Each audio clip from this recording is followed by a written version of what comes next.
Donc, tournez dans Romains, chapitre 8, aujourd'hui. Séance 50, quand même. 50, j'en reviens pas. On est rendu à la moitié du livre, donc on va frapper sûrement le 100 séances. Et si vous vous souvenez bien, la semaine passée, on a tenté de comprendre un peu ce qu'est la gloire de Dieu. Et vous vous souvenez de la complication que j'amenais dans ce message-là, c'est que c'est difficile de décrire ça, la gloire de Dieu, parce que l'Écriture en parle de toutes sortes de façons.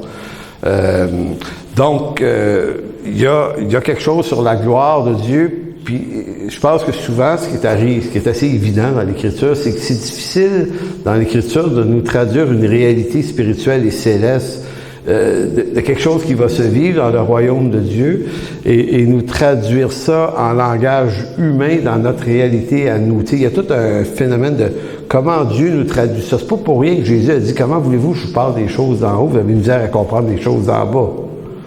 Donc évidemment, on va se faire une image des choses d'en haut, mais elles vont toujours être approximatives ou incomplètes ou à la limite complètement erronées. Ça, c'est concernant la gloire de Dieu. Maintenant, si on continue dans la lecture de Romains 8, 19 à 23, aujourd'hui, on va parler de la création qui, elle aussi, souffre souffre de l'effet de la chute aussi. Donc, c'est fort intéressant. C'est pas un sujet, moi, que j'ai étudié très, très souvent, mais quand on fait de la prédication par exposition, donc on suit les versets d'un livre, ben ça nous force à aller dans des sujets que naturellement on irait moins. Et quand j'ai commencé à m'intéresser à ça il y a 2-3 semaines, j'ai été bien surpris, moi, de voir qu'il y avait des richesses là-dedans. Et si on pouvait décrire la prédication d'aujourd'hui, ça serait comme si on essayait de se donner une vision la plus claire possible. Moi, pas parfaitement claire, ça se peut pas, mais la plus nette possible du lieu où on s'en va passer notre éternité. Donc, l'Écriture nous donne quand même un peu d'informations, mais pas tant que ça. Mais elle nous en donne. Et qui ici a quand même voyagé un peu dans sa vie? Bon, je parle pas d'aller dans le sud. Tu sais, dans le sud, là, tu regardes pas trop ce qui se passe là-bas. Tu veux savoir voir s'il y a du sable, du soleil, puis tout est inclus. Hein? Puis pour le reste, c'est secondaire. Mais si tu vas, par exemple, je sais pas, vous allez dans un beau pays, là, un beau pays. Quel beau pays on pourrait aller? Là? Comment? L'Angleterre. Fait que là, avant d'y aller, maintenant que tu as passé un mois en Angleterre, tu vas faire quoi avant d'aller là? Tu vas consulter des ouvrages, si tu connais des Anglais, là, tu vas peut-être, des amis anglais, tu vas dire, dis-moi des affaires à pas manquer en Angleterre, à Londres ou peu importe, là, tu vas vouloir avoir de l'information parce que tu t'en vas là, tu t'en vas passer un mois là, fait que tu dis, tant qu'à être là, je vais pas manquer mon coup, puis tu vas consulter des ouvrages pour voir les trucs touristiques vraiment intéressants, fait que c'est ça que tu vas faire, tu sais. C'est sûr que là, quand on parle d'Angleterre, on a une idée, mais si je vous parle d'un pays comme la Norvège, c'est un peu plus obscur, tu sais. Mais vous savez peut-être qu'en Norvège, il y a des fjords. Vous savez ce que c'est un fjord? Il y en a un au Saguenay, qui est magnifique. Mais en Norvège, il y en a des fjords. Ça a l'air que c'est d'autres affaires, tu sais. Bon, quelqu'un qui veut m'appeler. Donc, vous savez, on n'en sait pas tant. Oslo, c'est la capitale. Mais là, tu sais pas grand-chose sur ce pays-là. Là, tu vas fouiller encore plus. Tu veux savoir où tu t'en vas. Donc, nous, on s'en va en voyage. Je peux juste vous dire que votre billet est déjà acheté, il est déjà payé. Vous en allez au ciel un jour, puis vous ne pouvez pas changer d'avis. Pas de remboursement. Fait que c'est sûr que vous y allez, toute la gang. Hein? Oui, puis c'est comment tu dis, il n'y a pas de tu peux revenir, là, c'est un aller simple. Fait que, bon, tout ça pour dire que tu as avantage on a avantage, au fond, à s'intéresser à c'est où ça, c'est quoi ça, puis s'il se passe quoi là. Et ça m'a frappé cette semaine, je me dis, sais-tu, c'est étrange, je me suis jamais beaucoup intéressé à ça, tant que ça. Vous autres, je sais pas, il y en a-tu qui ont mis bien du temps à étudier ça, où est-ce qu'on s'en va? Tu l'as déjà fait, toi, Jean? Oui, mais toi, t'es un artiste, genre, c'est pas pareil.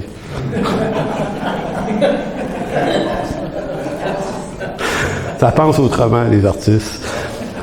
Non, mais oui, non, il y a sans doute des gens qui se sont intéressés à ça, mais je veux dire, compte tenu de l'importance que ça a, c'est important où est-ce qu'on s'en va, non? C'est un aller simple en plus, tu peux revenir, fait que tu dis, mais qu'est-ce qui se passe là? Fait que, il y a des idées qui flottent quand même, hein?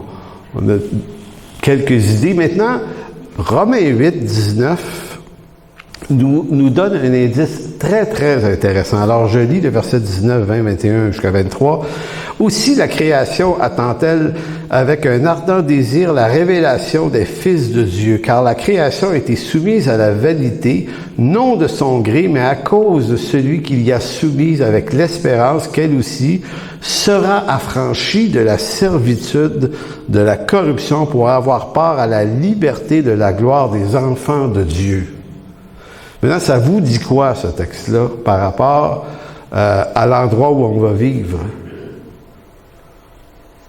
Pensez-y. Que c'est pas une autre planète. Que c'est pas une autre planète, mais que la création, telle qu'on la connaît, va être restaurée aussi et qu'elle va participer à ça. Donc, on s'en va pas flotter dans les nimbles.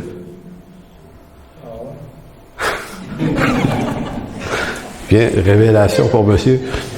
Non, mais je sais que c'est bizarre, puis mais tu sais, moi, longtemps, je me disais, OK, moi, d'abord, la bonne nouvelle, c'était de pas aller en enfer. Ça a été ça un bon bout de temps. C'est juste l'idée que, bon, c'était bien, mais tu sais, en réalité, le but du salut, c'est pas de pas aller en enfer, c'est d'être placé dans la présence éternelle de Dieu avec lui. Il va habiter avec nous et nous avec lui. Le but, c'est qu'on le connaisse. C'est ça le but. Maintenant, il y a des choses que ça nous fait éviter, c'est bien tant mieux, mais le but, c'est une rencontre avec Dieu. Maintenant, en tout cas, moi, je me suis souvent pas trop préoccupé, puis j'avais des images, probablement qui viennent du catholicisme moyen-âgeux, vous savez, où les artistes, il y a quelques siècles, faisaient de l'imagerie fantaisiste de ce que ce serait, tu sais. Fait qu'on peut s'imaginer jouer de la harpe sur un nuage, par exemple. Fait qu'encore là, les artistes sont avantagés. Ils ont déjà la maîtrise. Non, mais tu sais, vous vous imaginez chacun sur notre nuage flottant dans un espace sidéral tu sais, au contour flou, là. Puis, je sais pas, on chante des cantiques là-dessus. Puis de temps en temps, tu croises des nuages de gens. Tu te dis, hey, Jean, c'est quoi l'accord? Je me rappelle plus. Non, mais c'est... Bon, évidemment, on rigole avec ça, c'est sûr que c'est pas ça. Mais sauf que, si c'est pas ça, c'est quoi? Donc, verset 22, Paul continue en disant, « Or, nous savons que jusqu'à ce jour, la création toute entière soupire et souffre les douleurs de l'enfantement, et ce n'est pas elle seulement, mais nous aussi qui avons les prémices de l'Esprit, aussi nous soupirons en nous-mêmes en attendant l'adoption, la rédemption de notre corps. » Ce que Paul est en train de dire ici, c'est que notre rédemption, en fait, si la chute de l'homme a entraîné la création dans la vanité, eh bien, notre rédemption restaure aussi la création. Et donc, ça signifie que cette création-là va être présente. La nature et tout ce que ça englobe. Maintenant, demandez-moi pas s'il va y avoir des chevaux, des chiens, des caniches. C'est difficile à définir, mais Paul ici en parle comme étant un tout restauré. Et l'apôtre Jean nous parle d'une nouvelle terre et des nouveaux cieux. Donc Dieu restaure toutes choses. C'est quand même intéressant, parce qu'on s'en va vivre dans un lieu, et là, je ne sortirai pas de mes notes, je vais les suivre, ça va être plus simple. Lorsque nous regardons l'univers et les astres grandioses qui s'y trouvent, les lois de la physique qu'on y trouve, les précisions mathématiques également qu'on y observe, on est bouche bée devant l'immensité et la splendeur de l'univers. Je ne sais pas si vous êtes déjà arrivé de pogner une nuit là, claire, où on voit la Voie lactée, clairement. À Montréal, ça n'arrive pas, ça. Mais moi, quand j'avais 15 ans, je me souviens d'avoir été avec une gang de chums au camping de Carillon. Carillon, c'est à Carillon, ça, Carillon, hein? Saint-André d'Argenteuil, merci. Et il y avait un camping là sur le bord du lac, pas le lac, la rivière des Mille-Îles, je pense que ça doit s'appeler encore, dans ce coin-là. OK, elle change de nom? Ça, c'est comme Grande Côte, hein, ça arrive nord. C'est un boulevard qui a à peu près 20 noms, dépendant des... En tout cas, c'est une autre histoire. Mais en tout cas, bref, j'avais été là avec mes amis, bon, on avait fait du camping pendant une semaine, puis une nuit, suite à une soirée arrosée, je me suis levé pour aller faire pipi. 3-4 heures du matin, je me trouvais un arbre dans la forêt, et en revenant vers ma tente, je regarde en haut, et c'était blanc, tellement que c'était riche de lumière. C'était tellement beau que il y avait une table, j'étais allé m'étendre sur la table de pique-nique pour prendre le temps de regarder ça. J'ai jamais vu ça beau comme ça. Ça vous est déjà arrivé de voir ça vraiment? En Haïti et en Afrique, j'ai vu ça aussi. Mégantic, ah oui, c'est une merveilleuse place. Pas pour rien qu'ils ont mis un observatoire là-bas. Et quand tu regardes ça, il y a comme toutes sortes d'émotions puis de sentiments qui t'habitent parce que d'abord, tu te sens minuscule hein, devant cette énormité d'affaires-là. Puis à la fois, c'est beau, puis c'est mystérieux. C'est rempli d'affaires. Puis je me souviens là, du ressenti que j'avais eu, là, c'était comme à couper le souffle, là, cette affaire-là. Donc, cet univers, cette création qui nous impressionne, pourtant, ben, ce qu'on voit en ce moment, c'est une infime partie de ce qu'elle serait supposée d'être si la chute n'était pas venue en affecter l'évolution et la direction. C'est-à-dire que l'univers et la nature telle qu'on la voit, c'est une nature abrutie et disloquée par la chute. C'est ce que Paul nous dit. La création souffre des douleurs.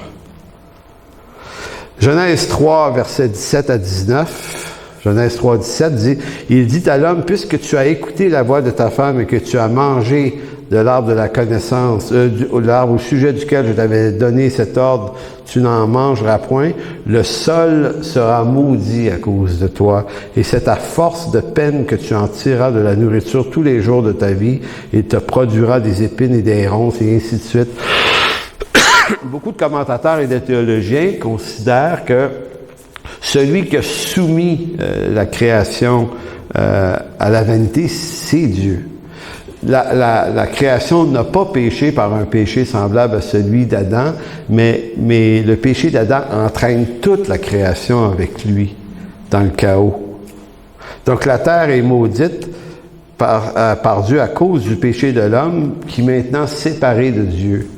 Donc la création est en quelque sorte maintenue dans un certain état par Dieu, mais à la fois elle est comme nous.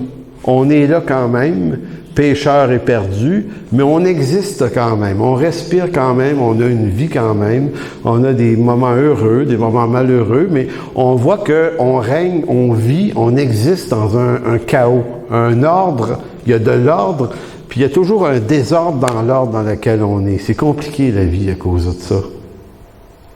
C'est pas pour rien, j'avais une discussion au sujet de la mort avec quelqu'un dernièrement qui me disait, la personne me disait que quand elle était petite, elle allait voir sa mère à son travail, qui travaillait d'une maison pour des personnes âgées, puis il y a des personnes qui mouraient régulièrement, c'était pour les gens très âgés. Puis la petite fille, elle disait à sa mère, « Hey, c'est plate ça, tu sais, ils meurent les gens ici. » Puis elle dit, « Ça doit être dur. » Puis sa mère lui avait dit, elle dit, « Tu sais, elle dit, quand on est jeune, la mort, ça n'existe pas. Puis on la veut pas parce qu'on est en santé, mais elle dit, la vie et toutes les contraintes que ça amène avec le temps, arrive un moment où ça te dérange moins de savoir que tu vas mourir. » Bon. Ça va nous arriver. Puis c'est vrai qu'à un moment donné, beaucoup de gens arrivés à un âge très, très vénérable, lorsqu'on est très malade, on finit par dire, « Ben, gars, Seigneur, viens donc me chercher finalement. C'est correct, là. Je l'ai eu, ma vie. » Donc, tout use ici. Tout s'épuise. Et la nature aussi. La terre est maudite par Dieu. Et lorsque Paul dit, car la création a été soumise à la vanité, le mot vanité ici, métaïotes, veut dire à la perversité et à la dépravation. Intéressant.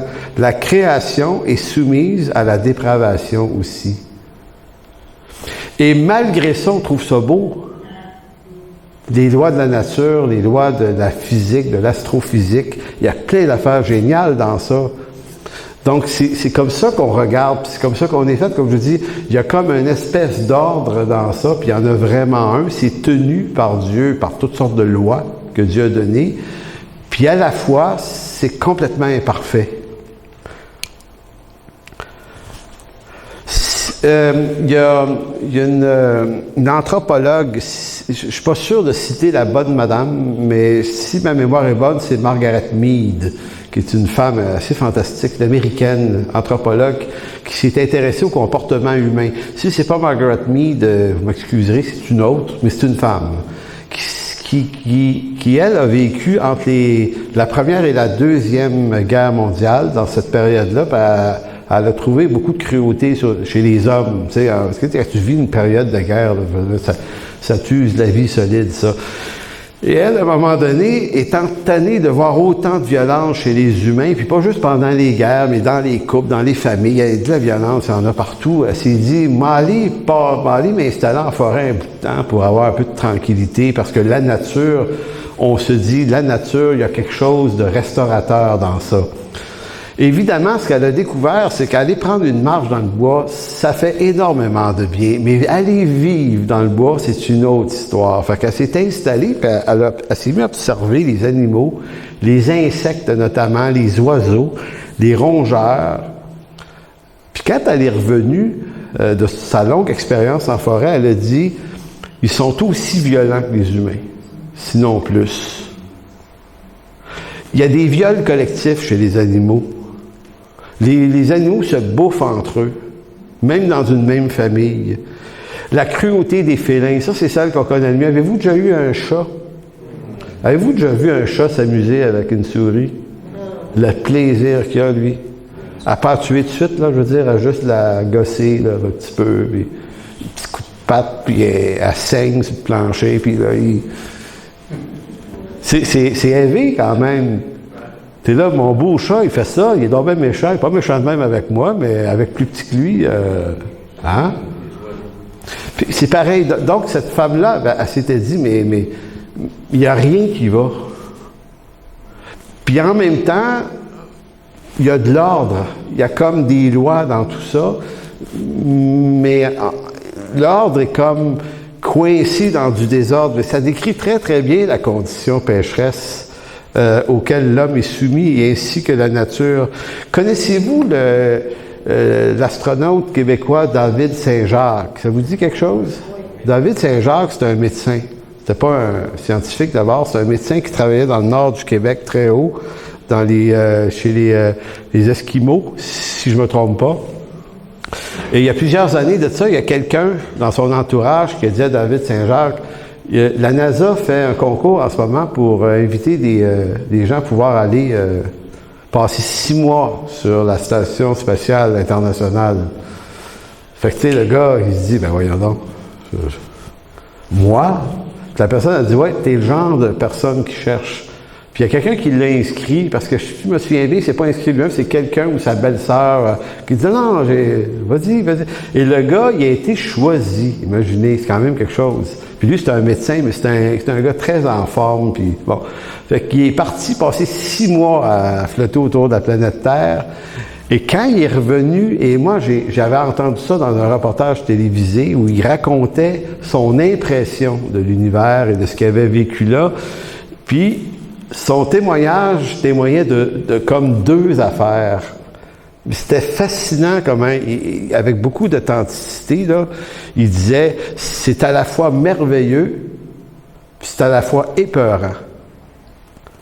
Et hier, j'ai tenté de retrouver ce qu'il avait dit, puis je l'ai trouvé dans un écrit. Il a dit ceci, la Terre est fragile, et à l'évidence, c'est le seul endroit qu'on possède, il faut absolument la sauver. Pourquoi? Parce qu'il dit, quand je regardais ailleurs, c'était la mort.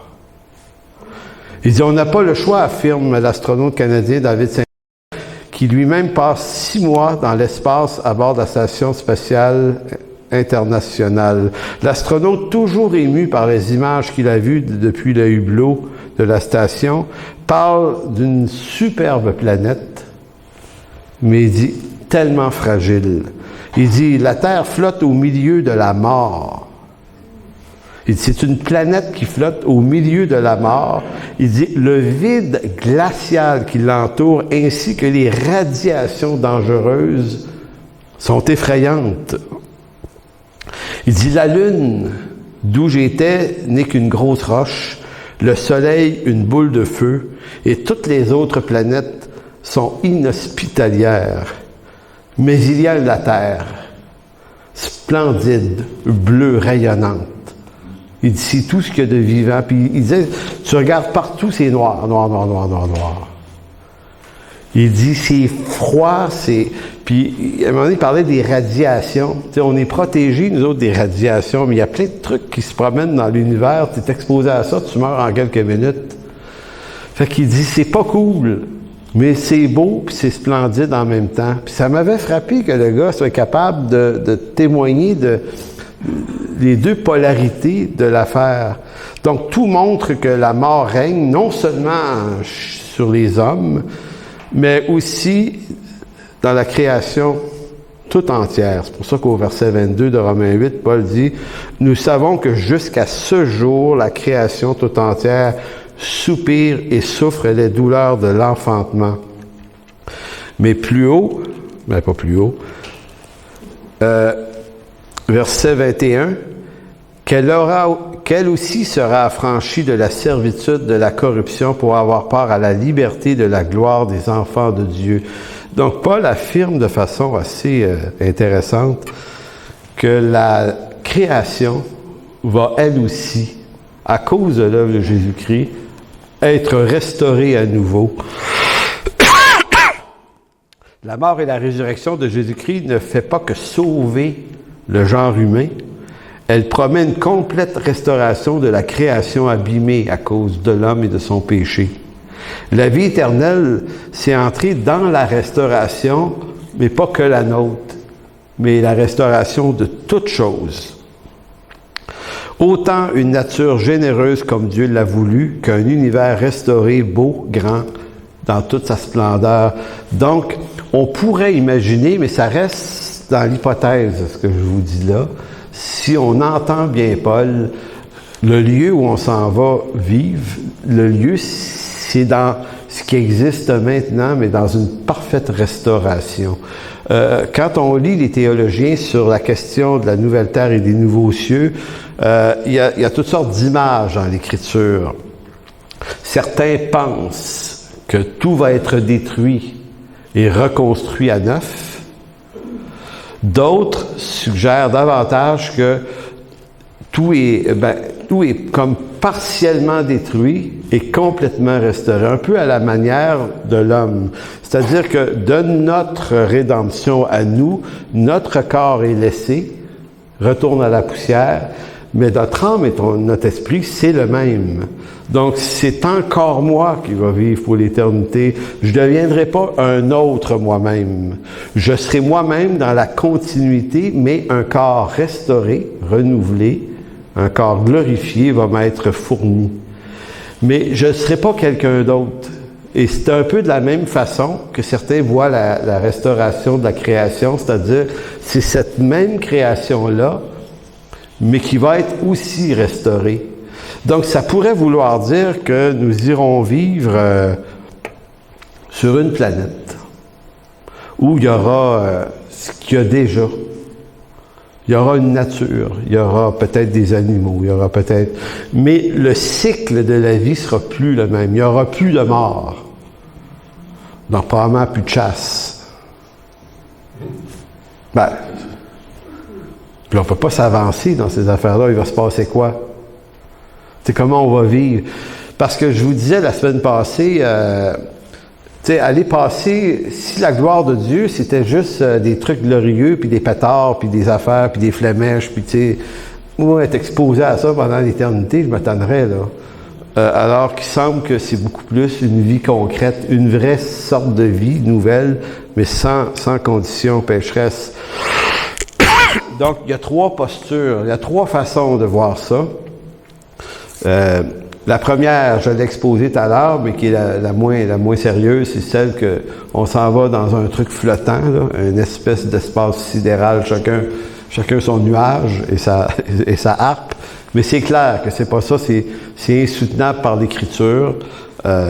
Mais la deuxième posture qui est souvent présentée, c'est certains pensent que l'éternité se passe dans une nouvelle Jérusalem en forme de cube, qu'ils interprètent par rapport à un texte de l'Apocalypse. Je vous fais tourner dans ce texte. J'ai oublié d'écrire le chapitre.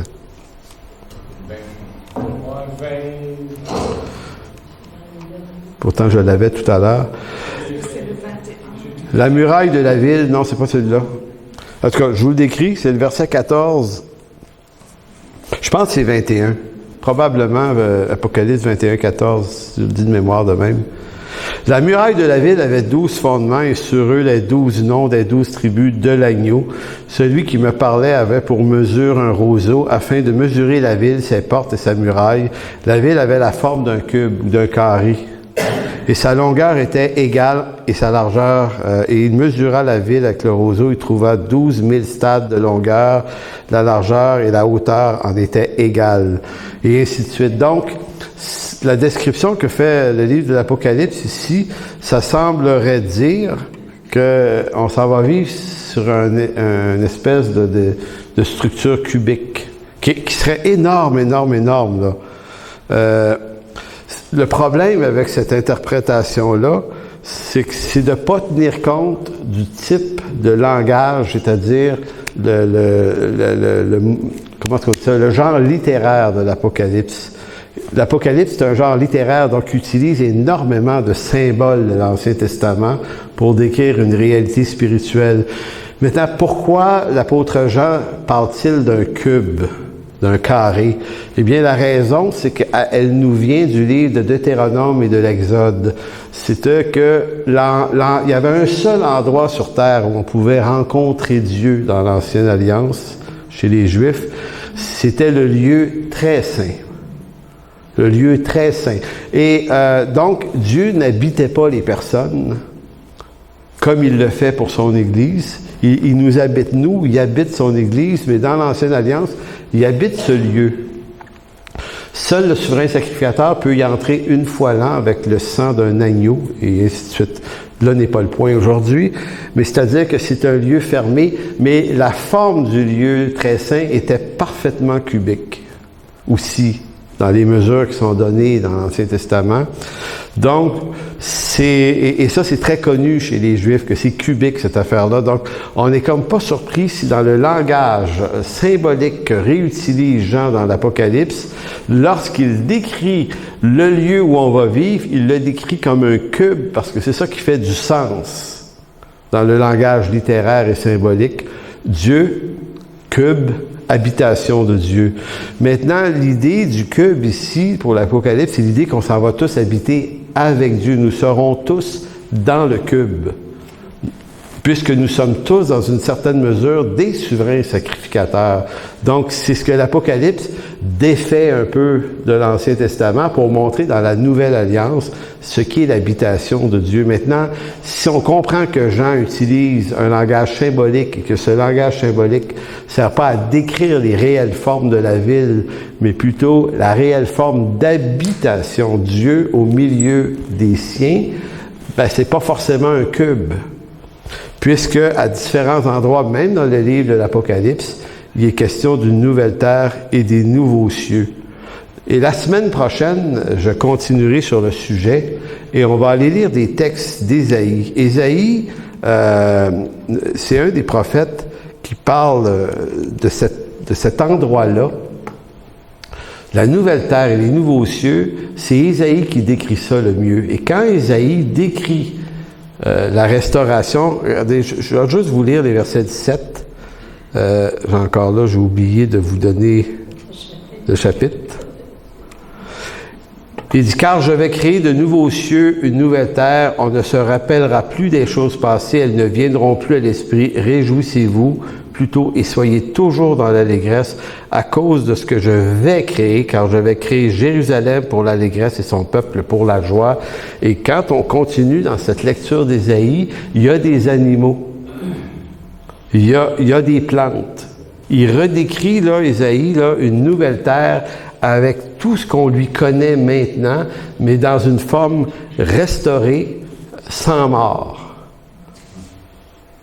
Donc, en conclusion, aujourd'hui, on peut imaginer qu'on s'en va simplement vivre notre éternité sur une planète comme la Terre, probablement cette même Terre, mais restaurée, on verra. Que ce soit une nouvelle ou celle-là, ça sera ce que ça sera, mais sans condition pécheresse. Et c'est surtout ça la bonne nouvelle. Je termine par Apocalypse 21, 3 et 4,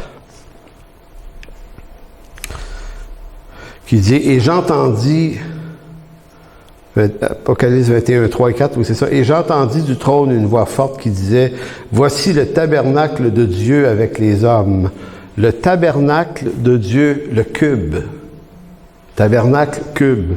Voici le tabernacle de Dieu avec les hommes. Il habitera avec eux, ils seront son peuple, et Dieu lui-même sera avec eux. Il essuiera toute larme de leurs yeux, et la mort ne sera plus.